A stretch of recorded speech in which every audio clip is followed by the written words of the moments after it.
Yo, what's good, man? It's your boy Derek Branch in Sports View, Drake60.com, covering the New Orleans Saints. And today I just want to talk about some news that was recently published on Twitter, now known as X, but I call it Twitter. Is that from Ian Rappaport, NFL Network insiders, that the Saints may have some interest in signing free agent veteran wide receiver Gabe Davis. Played last season with the Jacksonville Jaguars, and Jaguars decided to cut him, let him go. But even though they still have some, they still owe him. His contract is still in their books. They're pretty much paying him, so it will make a lot of sense to sign Gabe Davis for the Saints. You're not going to pay him a whole lot of money. You're still paying him. You're still getting paid from the Jacksonville Jaguars, so you can pay him, sign him to a cheap 1-year deal and see what happens. It makes a lot of sense. A lot of people,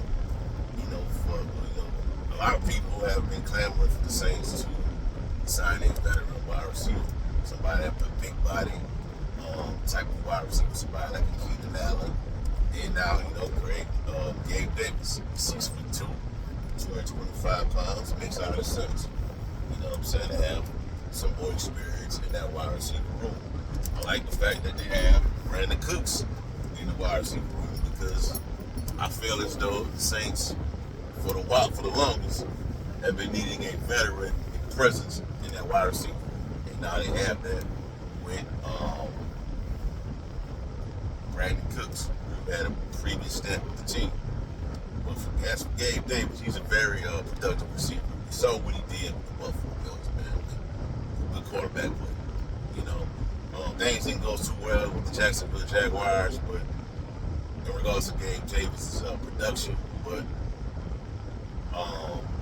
not a lot of things went too well with the Jacksonville Jaguars last season, as they completely progressed under the watch of Doug Peterson, who was fired at the end of the season. So bringing a new regime, and he let Gabe Davis go, despite some dead money that's owed to him. So Saints can swoop in, offer a deal, cheap contract. He's still getting paid by the Jaguars, so it'll probably be up to him, man, if he wants to come here.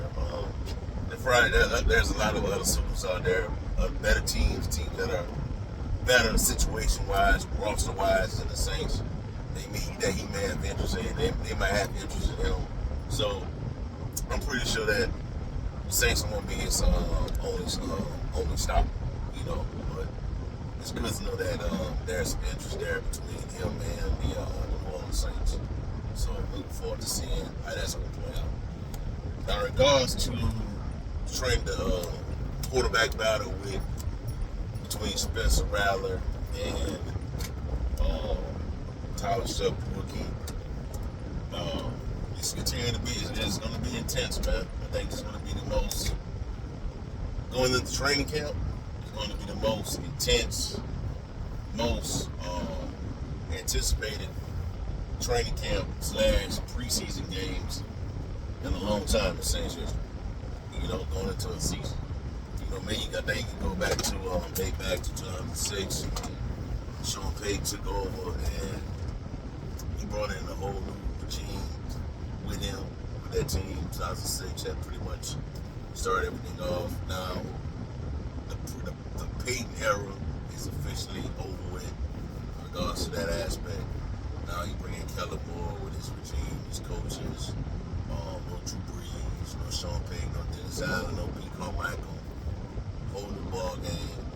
The preseason games will probably be those three preseason games that the Saints will have, probably the most watched preseason games in the NFL this season.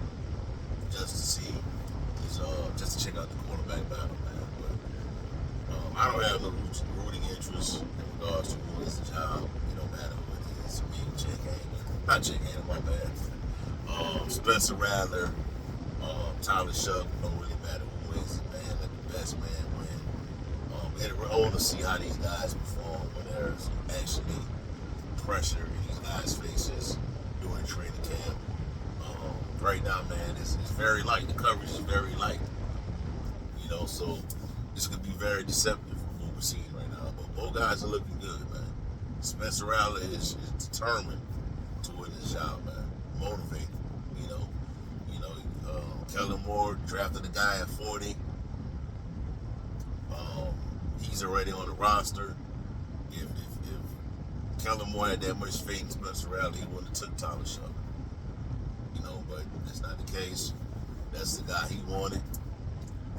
Spencer Rattler's gonna have to do a lot to beat him out.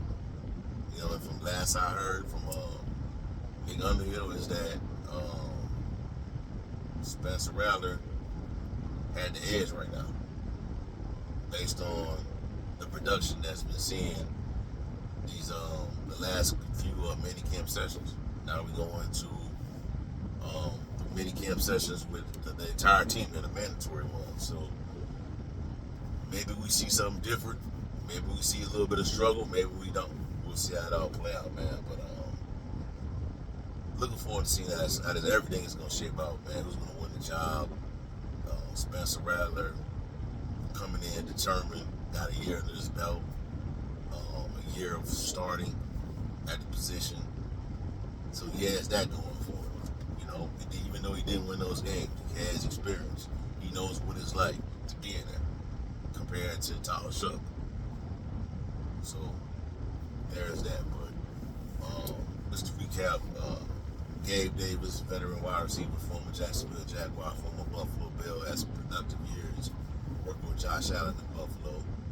Scheduled to visit with the Saints soon. So hopefully they can get a deal done. But if not, hey, at least we know there's interest there. So they want to upgrade the receiving room. So we'll see how that play out. That's all I have for y'all for right now. Have a blessed day. Please subscribe to the channel.